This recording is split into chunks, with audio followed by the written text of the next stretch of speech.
உலக தமிழ் சொந்தங்களே, அனைவருக்கும் வணக்கம். இன்றைய நட்சத்திர தேடலில் நாம் பார்க்க இருப்பது உயர்ந்த மனிதன் வெற்றி விழா. அறிஞர் அண்ணா பாராட்டு. மாற்றான் தோட்டத்து வழிகைக்கு மனம் உண்டு என்று பாராட்டினார். வாருங்கள் நிகழ்ச்சிக்கு போவோம். உயர்ந்த மனிதன் வெற்றி விழாவில் அறிஞர் அண்ணா அவர்கள் கலந்து கொண்டு சிவாஜி கணேசனை பாராட்டி பேசினார். திருப்பதி சென்று தொடர்ந்து திராவிட இயக்க தொடர்பில் இருந்து சிவாஜி விடுபட்ட வந்த போதிலும் பெரியார் இடத்திலும் அண்ணாவை இடத்திலும் தொடர்ந்து மரியாதையும் நட்பு வைத்திருந்தார்கள். இது பற்றி சிவாஜி கணேசன் கூறியிருப்பதால், நான் ஒரு லட்சியத்துக்காக அண்ணாவை விட்டு வெளியே வந்தேனே தவிர அண்ணா எப்போதும் அண்ணாதான். நான் இருந்த இடத்தை விட்டு வெளியே வந்தேன், அண்ணாவை விட்டு பிரியவில்லை. அண்ணா தனது கட்சியை அரசியல் கட்சியாக நடத்தவில்லை, அன்பால் நடத்தினார். அதனால் அது ஒரு மாபெரும் கட்சியாக வளர்த்தார்கள். 1967 அண்ணா வெற்றி பெற்று முதலமைச்சர் ஆனார். நான் மிகவும் மகிழ்ச்சி அடைந்தேன். சில காலங்களுக்கு பின் அண்ணாவை உடல்நலம் குறைந்து லண்டனுக்கு உடல் பரிசோதனைக்காக சென்றிருந்தார்.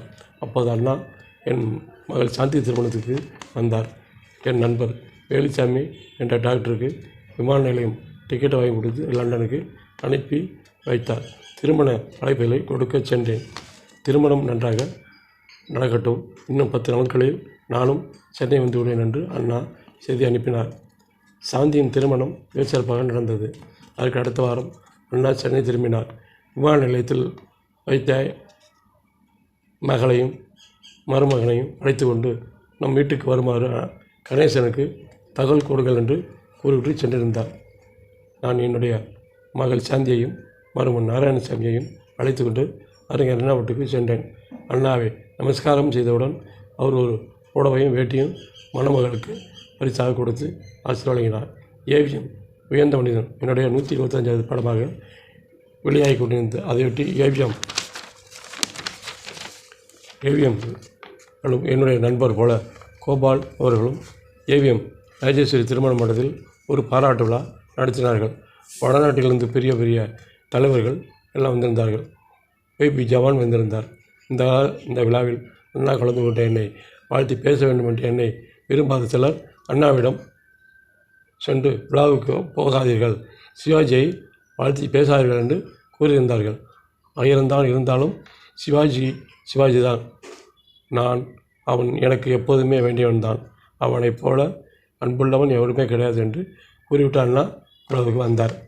உடம்பு முடியாது இருந்தும் அண்ணா அந்த கூட்டத்தில் 3/4 மணி நேரம் பேசினார். மாற்றான் தோட்டத்து மல்லிகைக்கு மனம் ஒன்று என்று பேசினார். மேலும் இந்த மலர் வளர்ந்த பிறகுதான் நீங்கள் பார்க்கிறீர்கள், இது மொட்டுவிடும் போதே இது நன்றாக அரும்பி வாசனை கொடுக்கும் என்று எனக்கு தெரியும் என்று கூறினார். அதன்பின் கணேசா, என் அருமை தம்பி, எங்கிருந்தால் வாழ்க என்று மனமாற பாராட்டினார். பெருமாள் முதலியார் கூட்டிக் கொண்டு வந்ததினால் கணேசனை திரையுள்ளருக்கு சீக்கிரம் வந்து விட்டான். இல்லை என்றால் நிச்சயம் 2 ஆண்டுகள் கழித்து சிவாஜி கணேசன் சினிமாவுக்கு வந்திருப்பான். அவனுடைய வரவை யாராலும் தடுத்திருக்க முடியாது என்று அண்ணா கூறினார். இந்த நிகழ்ச்சிக்கு பின் அண்ணா அவர்கள் டி நகரில் உள்ள கலைவாணர் NS சிலையை திறந்து வைத்தார்கள். அதன் பின்னர் சில நாட்கள் கழித்து அண்ணா மறைந்து விட்டார்கள். நான் சிவாஜி ஆவதற்கு வழிவகுத்த அந்த மாமேதையின் மறைவெண்ணை எப்படி பாதித்த என்பதை வெறும் வார்த்தைகளால் கூற முடியாது. நான் நாடகங்களிலும் படங்களிலும் தமிழில் பேசும்போதெல்லாம் அந்த செல்வரின் நினைவு வரும் என்று என்னுடைய வாழ்ந்து கொண்டிருப்பதாகவே எண்ணி நான் சமாளித்து எடுத்துக்கொள்வேன். இவ்வாறு அண்ணாவை பற்றி சிவாஜி கணேசன் குறிப்பிட்டார். வாழ்க அண்ணாவின் புகழ், வாழ்க சிவாஜி கணேசன் புகழ். வணக்கம்.